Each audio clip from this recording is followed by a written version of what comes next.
What's going on, creators? Yeah, just want to get on here and bring everybody back to now. Appreciate y'all being here and vibing with me for a bit.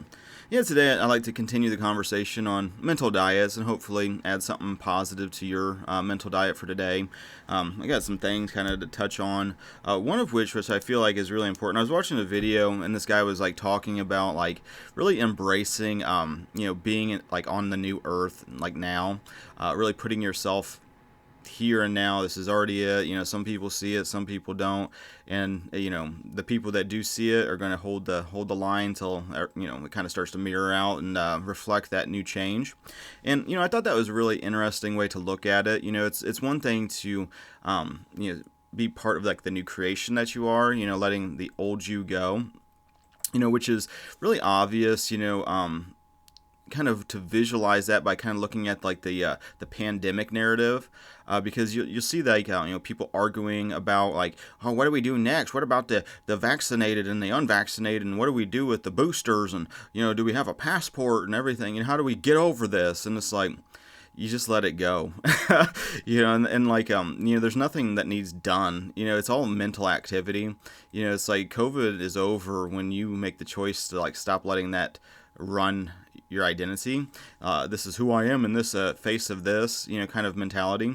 Because that's virtually what we've been doing for the past couple years now, is just making this problem part of our identity, and people are doing that with the vaccine. People did that with the mask. People are doing that all over the place, and everybody's doing it, because you either define yourself by going along with it, or you're even defining yourself by being against it.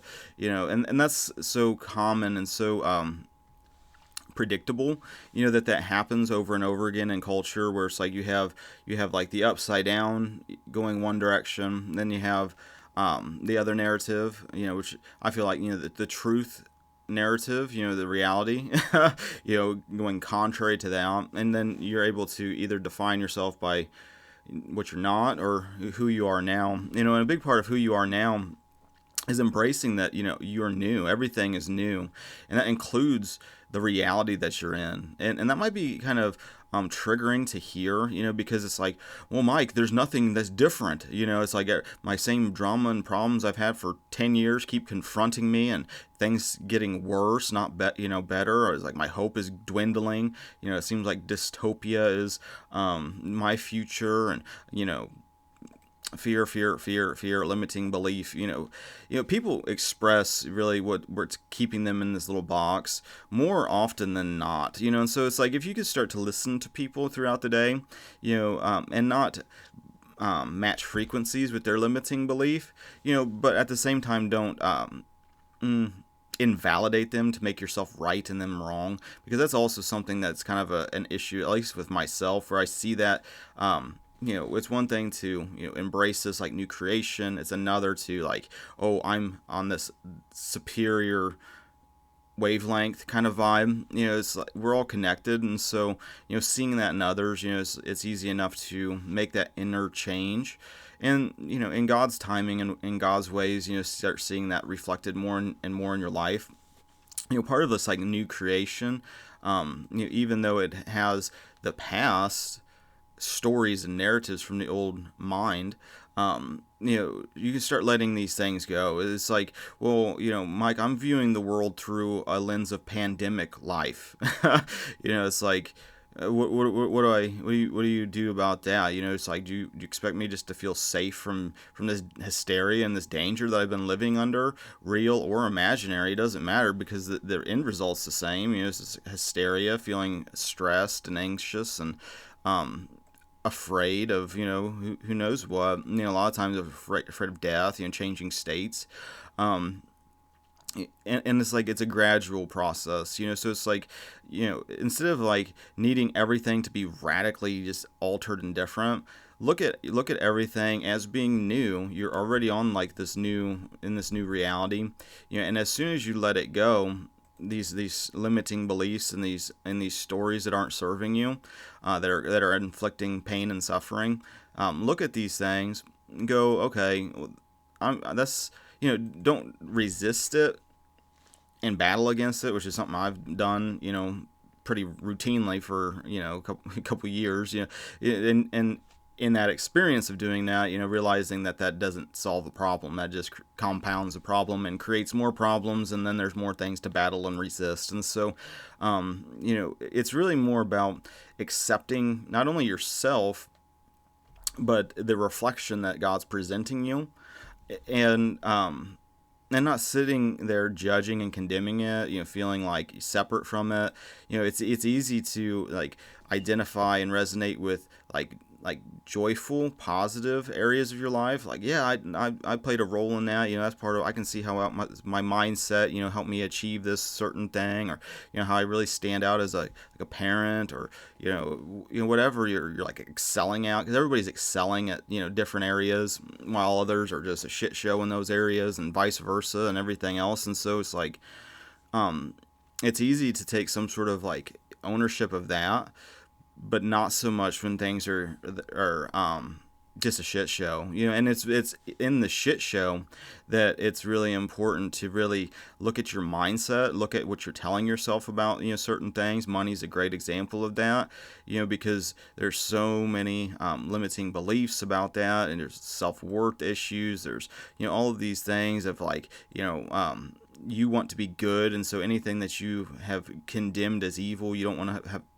any part of that as your identity, which is what it is, because everything that we're experiencing on many levels has to do with our identity and like our concept of self.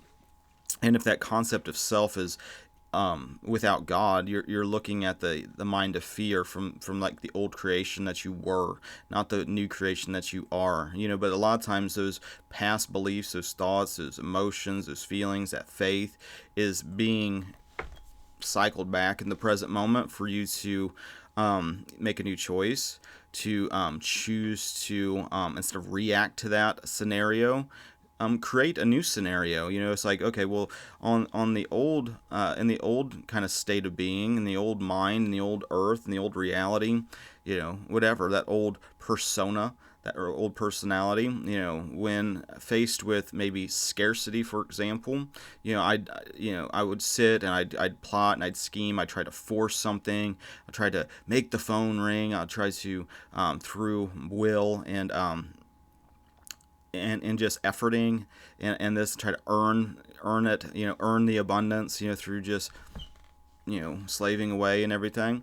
While, on some level there's some success with that.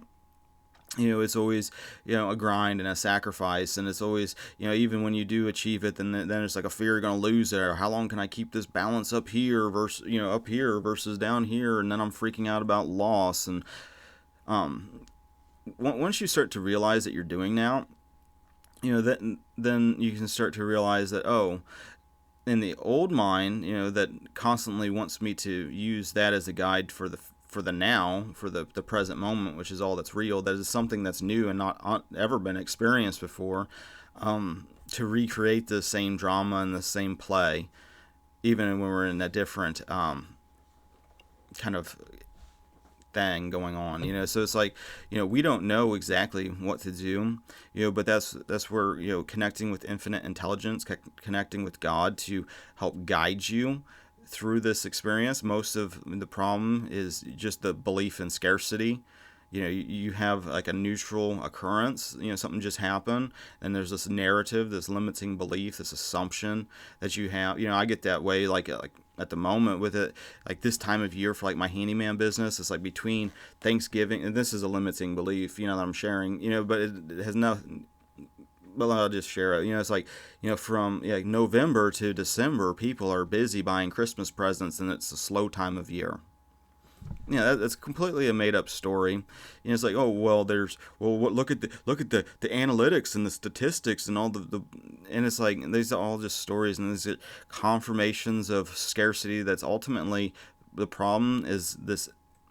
Well, it's just this time of year is blah blah. This narrative, this story that has some faith because of this past experience, but that has no bearing on today. It's like the phone. God can make the phone ring and you have like a renovation job that lasts up until April. It's just, these are just stories. And it's the same thing with like an online business, where it's like the music business I have, where it's just like most of that's in music publishing, but it's like at any point, someone can like license a track for a big like project or something, or someone could just be like really inspired to support the work I'm doing, and just like here you go, here's some, here, boom, stop worrying about it.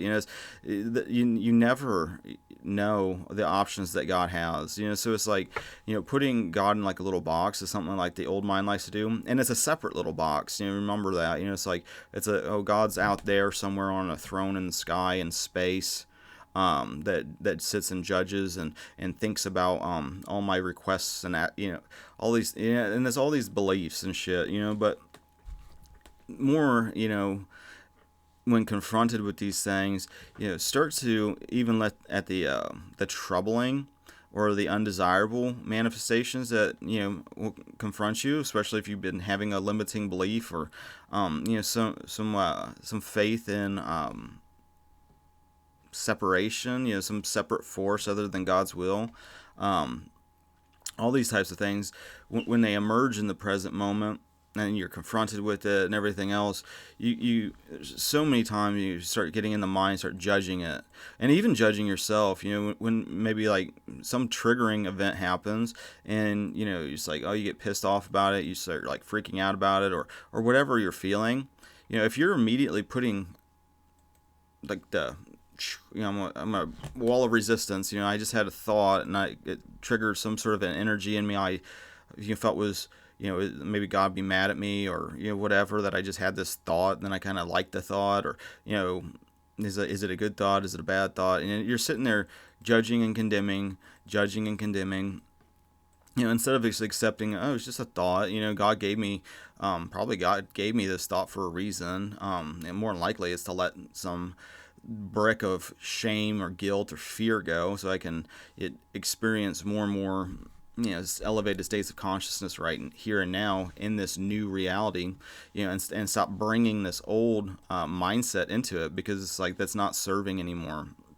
And so with that, getting out of this like kind of, and this comes from like law of attraction type of shit and manifesting, where it's just like, once you start making that real, it's a real thing. Your inner conversations, your beliefs, and your assumptions get mirrored back to you. You always experience who you are, not exactly what you want. So it's like you're always seeing a reflection of your identity. And a lot of times, it's like you can get pissed when people are mirroring back like you're being an asshole. You're being undesirable state of being, and then you blame the mirror. But like try to look at these things. It's like, I could be, do, and have anything, and so it's like, then you start getting into mind and thinking and everything else, and it's like, Jesus said to seek first the kingdom of God and His righteousness, and all these other things will be added. And so it's like, well, if I can be, do, or have anything, then the kingdom of God is what I desire to experience, because in that one experience, then everything else comes together. And with that, realizing that God's in control of this process. Part of the old mindset is, I got to do, I'm efforting, I have to earn access to be around God and be in heaven, and all these things. And it's not relying on Jesus, that Jesus did the work. Jesus did the work. It's like, you're under grace. It's part of that message, where it's just like you get there by realizing that you're already there. As God's already given it to you. The only reason you don't experience it is you just don't believe it, and you resist love and push it away. A lot of times that we do that because we fear changing states. That change of a state from scarcity to abundance, because you can't be a little bit of both. It's like you're either in the old identity, in the old world, or you're not. It's like moving into that mindset, though, feels like death, because it's a change of state, and it's intense until you realize that fear is an illusion. I posted this thing on Twitter. I don't know if I can share it. you guys can just check out my Twitter. It's at Muska. Maybe I'll put a link in the description or whatever, just so you can watch this video. Well, maybe I can just do it. Let me see if I can just do it. Maybe have some more technical ability. I don't know whose video this is. I just seen it.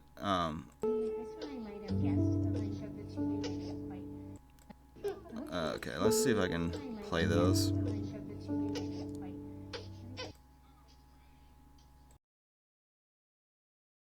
Oops, we got sound. Do screen capture, desktop. Alright. This is a real quick thing, And basically, it's like a baby that can't hear, and this is like hearing for the first time. See how the baby's like struggling and striving and crying and is upset. It's filled with drama, at this change of a state, going from not being able to hear to hearing, and it's resisting and trying to get away, and then all of a sudden the baby hears. In the state, it's like, that wasn't bad. It's the same thing, it's like that. I feel like it's a really good metaphor for changing states, because we sit there and wrestle with it and battle against it and fight against it and all this other shit, and strengthen that battle of like going from like being double-minded, going from the old state to the new or old, and back and back and back and forth, and we finally just level up, and it's just like, oh fuck yeah, this is awesome. Why am I resisting this? Why do I keep doing this? It's like every time I just allow and let God and that's not like let God, it's like God does what God pleases, but like just trusting that everything is unfolding right now perfectly. You can't screw it up. The only thing you can do is like you start telling yourself different narratives and just reacting to the fear that you've created in your mind. And that's a big mile up or level up, is realizing that the fear is only in your mind, and you created the fear. You could be telling yourself an entirely different thing, but you're choosing to create and react to fear. Even you can ultimately stop doing that through practice, through repetition, but it's like the same thing, where it's just like you don't have to fix anything, because there's nothing broken. You just gotta let go of these things that are just not who you are anymore, and that's part of creating yourself anew, in this new reality. And the thing about like kind of moving forward, quote unquote, is more just trusting that God's ways are playing out perfectly. You can't screw it up. You're exactly where you need to be right now. You can start to feel and connect with that feel goodness right now. You did it. It's over. You can connect with the energy of love which is within you, and become one with that. And yeah, and get out of this mindset that's constantly sitting there judging. Then too, let these things come and go, and even if it's like difficult to kind of start to do, just kind of work on that, throughout the day, trusting that God's bringing these things together. I was like going to bring this up too. It's like with like my own body. It's like dealing with like hip issues is something doesn't make part of my identity or anything, but it's been a progression and something I've dealt with for like 20 years.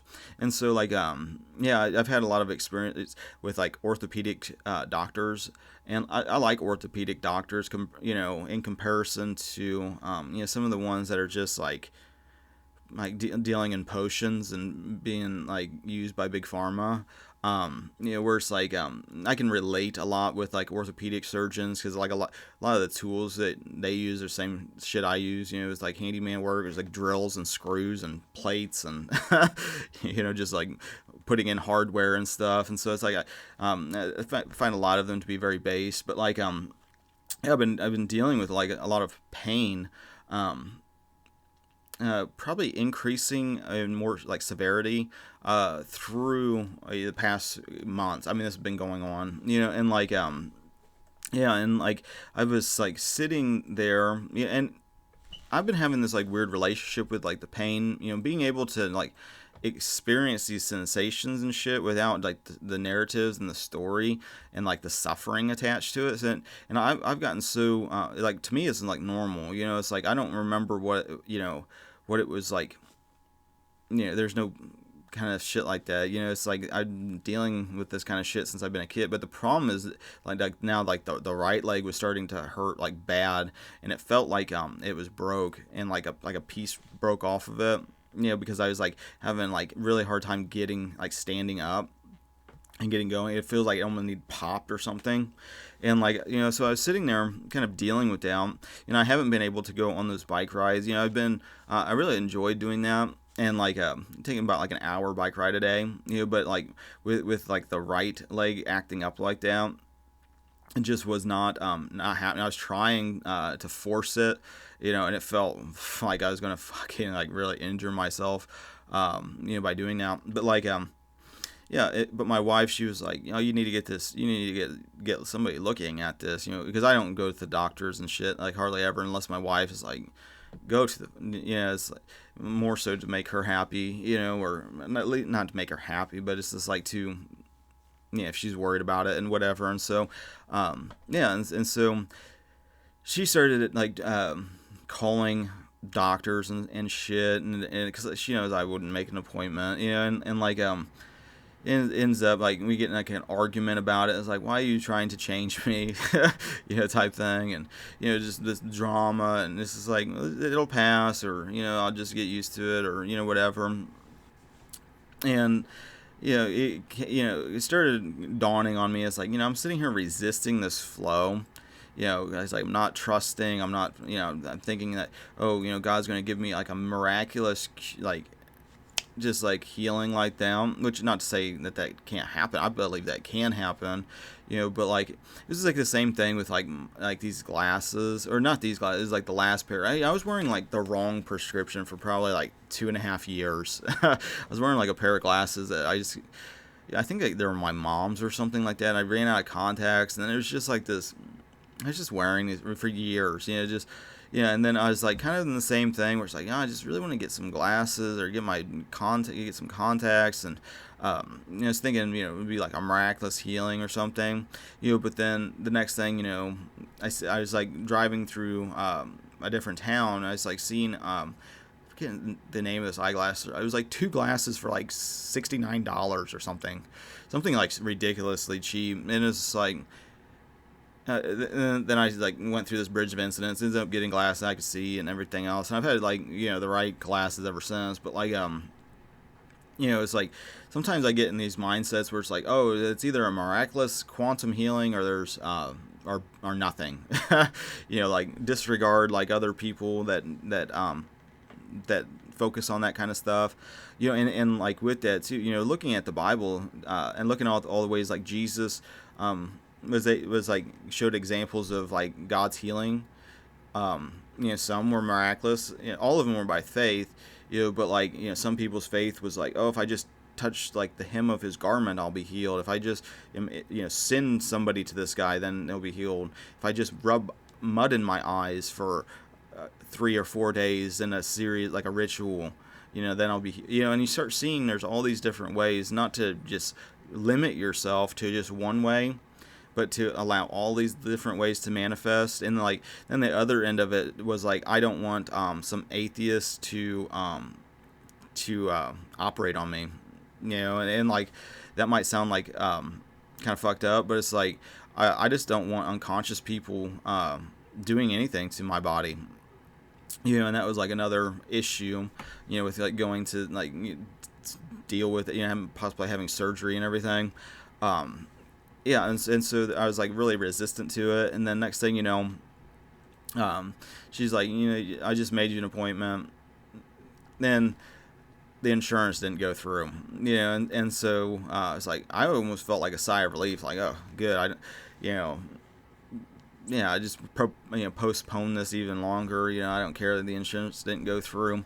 Well, then this guy from church, is like, I've been going to this church like pretty regularly every Sunday. I'm playing guitar in a band, and like like my wife's friend, who was like really like welcoming at that church. We yeah, get to talking. Turns out her husband is like an orthopedic surgeon at like this hospital that actually takes our insurance, and this is like, to me, then like seeing, okay, well, see these bridges of instance. I'm just being stubborn. I was like, okay, went to you know okay, and instead of just expecting some miraculous thing or just the pain just to go away or have to sit there and kind of turn it off in my mind, or whatever, or deal with it in however way, make peace with it. I was like David Hawkins' book, letting go, the art of surrender. That was like something I was like practicing. But then yeah, I was just seeing how these bridges of incidents kind of played out. Then it's like, okay, go there. He gets some X-rays, and like the one I was like concerned about, or that was causing me the most problem, it looked better than it's ever looked before. And like yeah, and I was like, well, why does it feel like it's popping? And he showed me like this little spur or something. I can't even remember what the fuck he said. But then he was like, well, we'll just put lifts in your shoe and your other side because it's a half inch shorter, and it should help with all of these things. Yeah, and I'm like sharing this because it's like, everybody's got blind. This is like a big blind spot for me. It's like, how did I not think? And basically, the lift was just like a piece of fabric that was like an eighth of an inch thick that he just rolled up 4 times. And like, how did I not think of that? And so getting relying on others into is like something that I was like experiencing. And then yeah, as a result of just like putting this lift, just like by cutting some fabric or whatever, leveling it out, I feel so amazing. I think I'm gonna go on a bike ride today. I'm gonna try to, and like I feel pretty confident that it's gonna work out, because it's like, big improvement in my back and shit too. It's like yeah, and I feel like, just going through that bridge of incidents, is like really enlightening to like, stop trying to like me think that I know how things will play out versus just trusting that God's unfolding everything perfectly. Not to sit there and worry about it, but be thankful that everything's new. That don't got to worry about like yeah, how things are gonna work out. God's got a plan. Just to trust it, and when things happen, more and more so, be open to walking through those bridges of incidents without kicking and screaming in resistance. And so yeah, I just wanted to share that with you guys. Yeah, hopefully it's beneficial for your mental diet for today. But until the next now, I think I'm going to might record some more backing tracks. I've been like putting out. I've only done 2 so far, but I'm thinking I'm going to just continue to do some of those. I got a link in the description to where you can download a wave file, a 16-bit wave file, so you can just jam along to. I tried to record it in like one take, and so it was like play the chord progression over and over again, different ways, look at the toggle switch, to change kind of the sound of the recording, to double it up a little bit for like a rhythm. But like the goal was to kind of give like a real vibe, so that if you're freestyling over it, practicing scales, or in there's again G major and C major, so it's like you practice those scales, and even the difference between C and G is just an F sharp versus an F, and so it's like really similar anyway. But try to play really tight on time, so you can use it to practice, use it to get better, and then plus try to just record it like in one take, so it's like kind of like a live vibe, so it kind of feels like we're jamming together. And so might do another one of those, just because it doesn't take a super long time to create something like that. And I think there's a lot of value for others in practicing. I play a lot with backing tracks and like just drum beats with people on like YouTube. Yeah, I find that it sharpens like people's skills to do that, and so definitely wanted to put that out. And I'm doing it in 432 hertz tuning, which I put the actual master pitch for people that are like have FL Studio or any of these DAWs that you can change the master pitch. You put that number in there and then just throw it in, and then you can just play, and it should sync up pretty nicely, and yeah, put out some good energy. And so Yeah, with that said, I might do some of that, and we'll see. But other than that, I think I'm gonna bounce. So till the next now, everybody have a good. I appreciate you guys liking, sharing, subscribing, all the social networking things. I appreciate your spiritual support and your financial support. Thank you for that. And until the next now, God bless.